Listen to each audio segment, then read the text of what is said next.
Today's topic is fifth chapter of Indian economy, that is the India's foreign trade. ठीक है, अभी तक हमने एग्रीकल्चर के बारे में पढ़ा, इंडिया का एग्रीकल्चर कैसा होता है। फिर हमने इंडस्ट्री सेक्टर के बारे में पढ़ा, लाइक कि जब हमें इंडिपेंडेंस मिली थी उस टाइम पे एग्रीकल्चर मिली थी, तब कंडीशन को फिर हमने कैसे इम्प्रूव किया, क्या हमने रेमेडीज़ यूज़ करी। इंडस्ट्री सेक्टर के बारे में बात करी कि कैसे पॉलिसीज़ बनी, इंडस्ट्रियलाइजेशन कैसे लाया गया, ठीक है, क्या थे जो भी थे आपकी जो स्मॉल स्केल या मतलब 1950 आपके तक है ना, टिल ईयर 1990 सॉरी, ठीक है, 1950 टू 1990।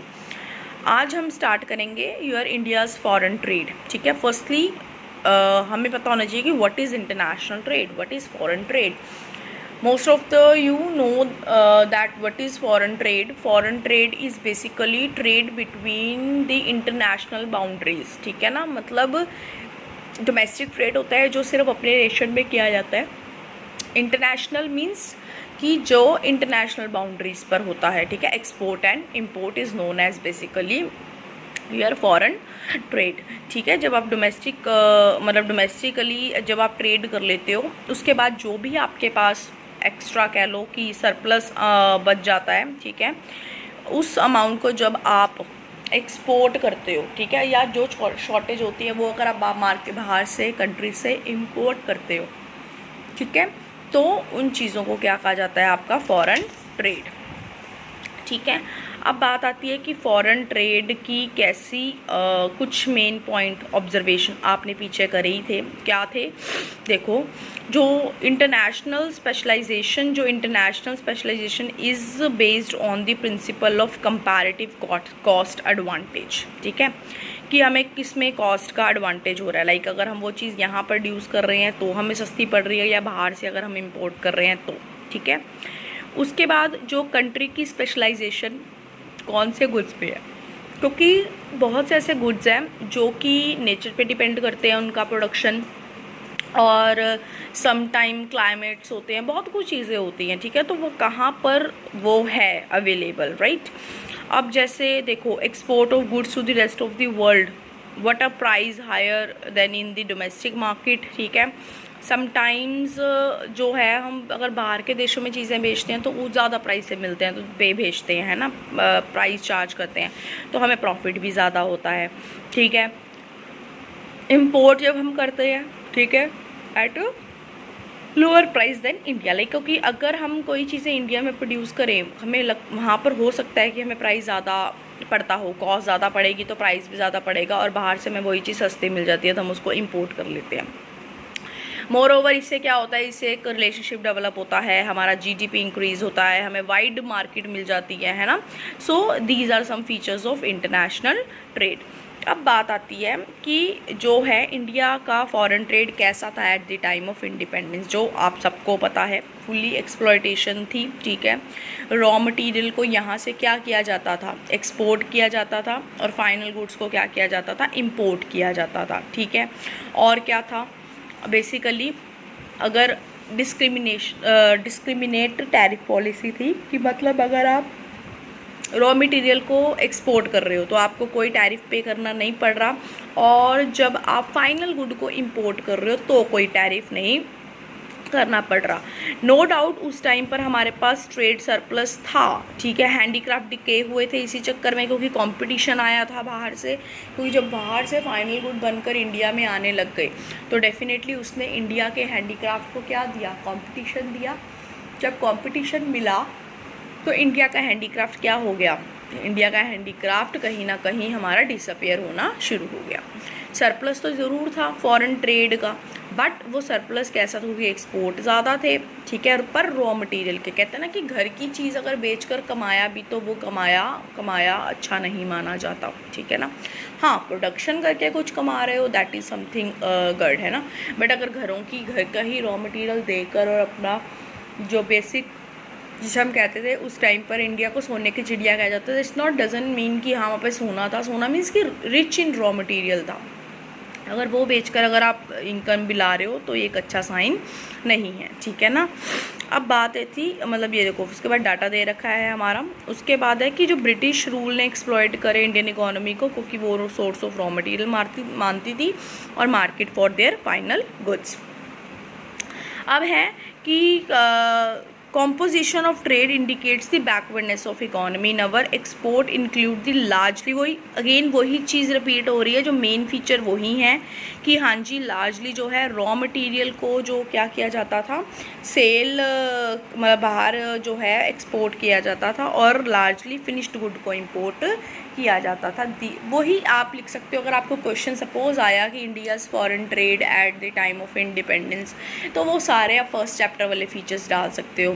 बीच में हैंडीक्राफ्ट का डिके हुआ, मेनली यही था कि डिफरेंट टैरिफ पॉलिसी थी, रॉ मटेरियल को का एक तरह का एक्सपोर्टर बना रखा था इंडिया को और importer of the final good, तो ये सारे फीचर आप डाल सकते हो। अब बात आती है India's foreign trade after independence. अब इंडिपेंडेंट के बाद क्या हुआ, कैसे चेंजेस आए। See here is the data. अब डाटा बच्चे आप पे डिपेंड करता है, जितना ज़्यादा याद कर लो, बट हाँ अगर जिनसे बिल्कुल नहीं याद होता मैं उनको सजेस्ट करूँगी कि आप फर्स्ट या 12th प्लान को याद कर सकते हैं ना। फर्स्ट प्लान क्या कह रहा है कि इंपोर्ट जो थे वो कितने थे, इंपोर्ट थे 3651 एंड एक्सपोर्ट था 3109, ठीक है। बट 12th प्लान में क्या हो गया, 12th प्लान तक आते आते हमारे इंपोर्ट बढ़ गए, दैट इज़ 13189647 हो गए, ठीक है। एंड एक्सपोर्ट कितने हो गए 9001485, ठीक है ना। ये हमारा क्या हो गया। पर हाँ ऑब्वियसली बात है इस प्लान तक आते आते क्योंकि 1991 में ग्लोबलाइजेशन हो गई थी, एलपीजी आ गया था और ज़्यादा फ्रीडम हो गई थी, तो ऑब्वियसली जो हमारा इंटरनेशनल ट्रेड था वो बढ़ना ही था, राइट। अब इसमें हम कुछ फीचर्स देख सकते हैं इसके। तो हमें फीचर देखने में ये मिला कि जो percentage rise in export and import हाँ डेफिनेटली हुआ, ठीक है ना, वो बहुत ज़्यादा इंक्रीज़ था, जिसकी वजह से volume of export and import was very low in the initial time period, ठीक है। According to even the small increase in total volume shows a significant rise in terms of percentage rise, ठीक है ना। वगैरह कि percentage rise in export and import has been high owing to the bad effect, ठीक है। Bad effect था अगर ये एक्सपोर्ट इंपोर्ट में ज़्यादा था, बिकॉज सेल्फ सफिशेंसी नहीं थी, सॉरी इंपोर्ट सब्स्टिट्यूशन की पॉलिसी नहीं थी, खुद पर इतना मतलब इंटरनेशनल लेवल पे बहुत ज़्यादा डीलिंग थी इनकी, ठीक है ना। तो अल्टीमेटली क्या हुआ, it means initially the volume of export and import was very low, ये तो है ही इनिशियली लो था, उसके बाद ये बढ़ गया, ठीक है। You can write this from the data as observation.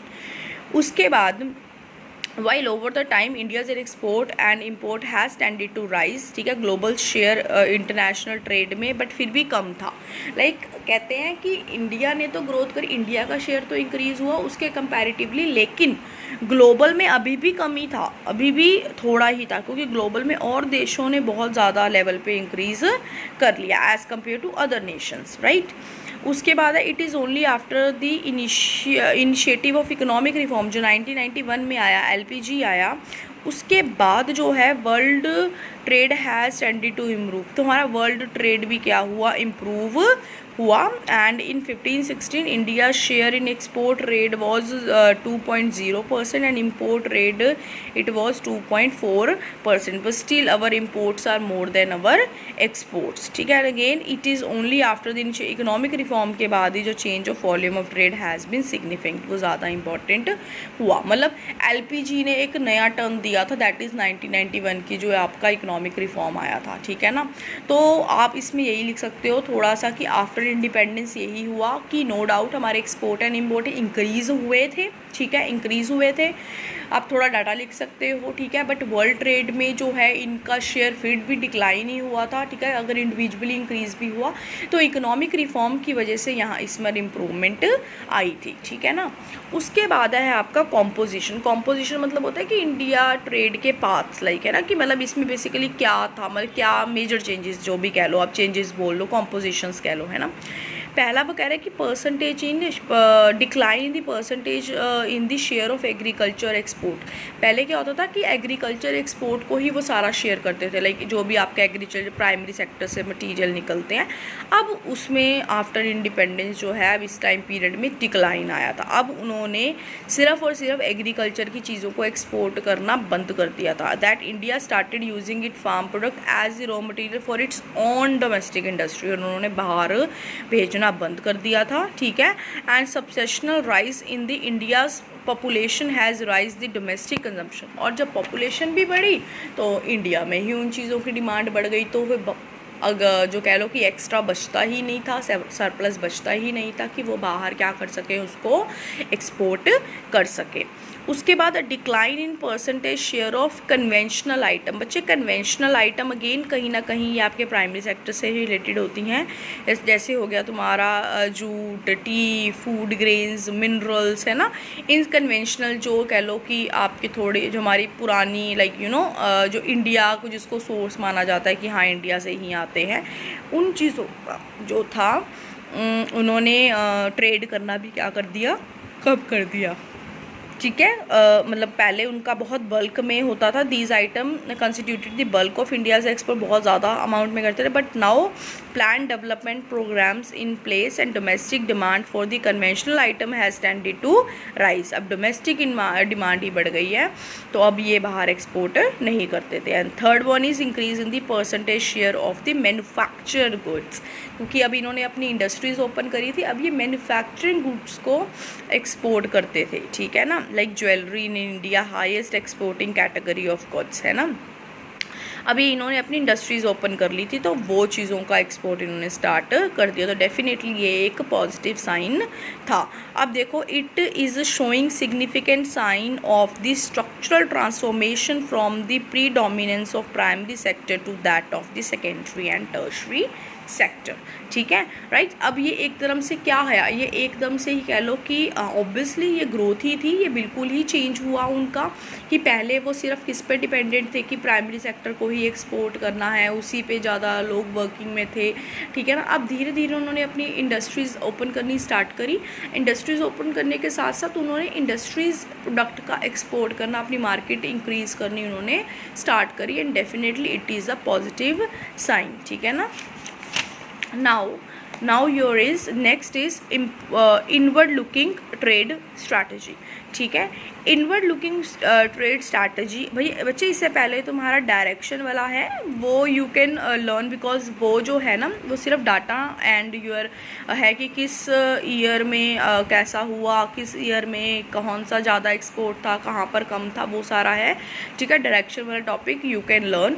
Measure it is very important topic that is inward looking trade strategy. बच्चे इनवर्ड इम्पोर्ट सब्स्टिट्यूशन स्ट्रैटेजी भी इसको बोला जाता है। इसमें बेसिकली जो मीन है that is inward looking trade strategy means import substitution, कि जो चीज़ें भी इंडिया में हम लोग इम्पोर्ट करते थे बाहर से, अब उसका सब्स्टिट्यूशन इंडिया में ही बनाना, कि सो दैट डोमेस्टिक इंडस्ट्री को डेवलप करके डोमेस्टिक इंडस्ट्री ही उस चीज़ का प्रोडक्शन स्टार्ट करे और इम्पोर्ट हम बाहर से ना करें। इनका मेन जो मोटिव था दैट इज़ ये था, ठीक है ना। Import substitution implies domestic production of those goods which the country has been imported from the rest of the world. अब बात इससे क्या हुई, इससे foreign exchange was to be utilised for development imports. अब क्या होता था इससे ना, जो हमारे ऑब्वियसली जब हम बाहर से कोई चीज़ इम्पोर्ट करते थे, जब हमने इम्पोर्ट करना है तो हमने डेफिनेटली उनकी फ़ॉरेन करेंसी ही उनको पे करनी है। तो जो हम इससे क्या होता था कि हम फॉरेन करेंसी को ना रिजर्व रख लिया to import that goods which can not be produce in India, because there are some capital goods which we can not produce in India, because nowadays as well कि like there are so many capital goods and machinery which we import from the rest of the world, like technology, in terms of technology. And that time period also they just with this inward looking trade strategy, they just want to save their foreign exchange या foreign currency for the developmental imports, ठीक है। Developmental imports means that imports which help in the development of the nation, ठीक है ना, the things which they can produce in their own country, ठीक है ना, instead of importing that goods which they can import, which they can produce their self, they start importing those goods like capital or machinery which is very difficult, or we can say that which is impossible for them to produce in their own country. So they just want to save the foreign exchange for that only, ठीक है, which are essential for the growth and development of the any nation, right? So by adopting this strategy, the government preferred to economize the use of, economize the means like just rational use or just saving the foreign exchange, ठीक है ना, again वो rather than maximizing the generation of foreign exchange, कि हाँ उसको बहुत ज़्यादा हम यूज़ करें, है ना. The government wanted to protect domestic industry as well from the international competition, right? This is very important actually, ठीक है, and further of this topic we will do in the next video.